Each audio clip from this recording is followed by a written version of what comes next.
O Brasil colonial, 1443 a 1580, João Fragoso e Maria de Fátima Gouvia. Resumo, parte 10.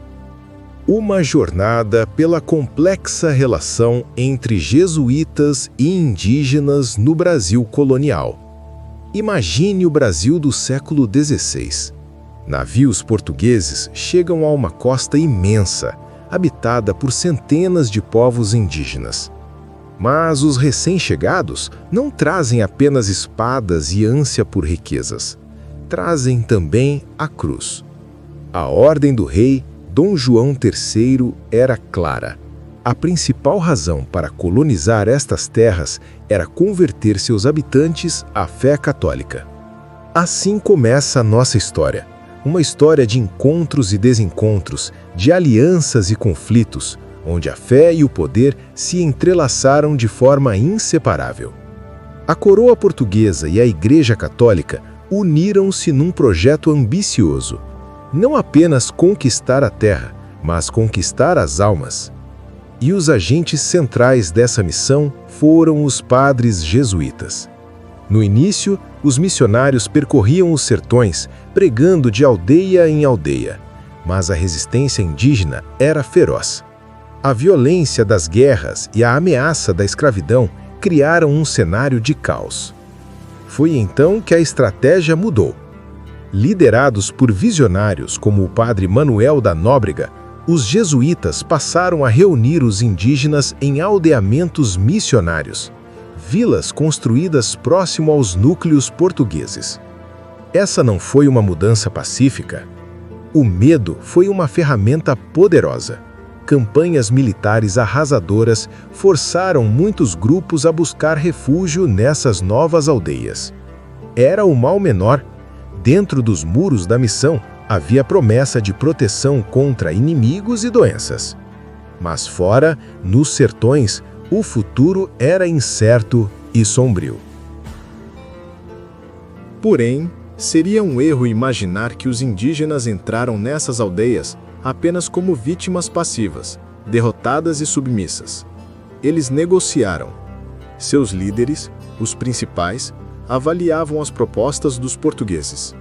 Exigiam presentes, ferramentas de metal e, acima de tudo, a promessa de terra e proteção.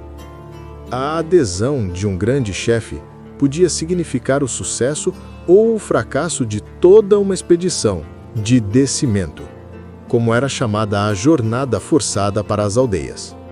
Uma vez dentro desses aldeamentos, os indígenas eram submetidos a um intenso processo de ressocialização. As aldeias eram como grandes escolas totais, projetadas para apagar o índio selvagem e criar um novo homem, um súdito cristão e leal ao rei de Portugal. A rotina era rígida: missas, doutrina, aprendizado do português, trabalho nas roças e uma nova hierarquia social. Mas dentro desses muros, os interesses se chocavam. Para a coroa, as aldeias eram instrumentos de controle. Para os colonos, eram fontes de mão de obra. Para os jesuítas, eram campos de batalha espiritual.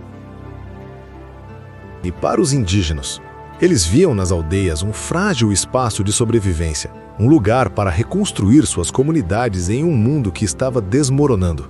E aqui está um dos pontos mais fascinantes dessa história. Longe de serem espectadores passivos, os indígenas tornaram-se atores principais de sua própria transformação. Eles aprenderam as regras do jogo colonial e começaram a jogá-las.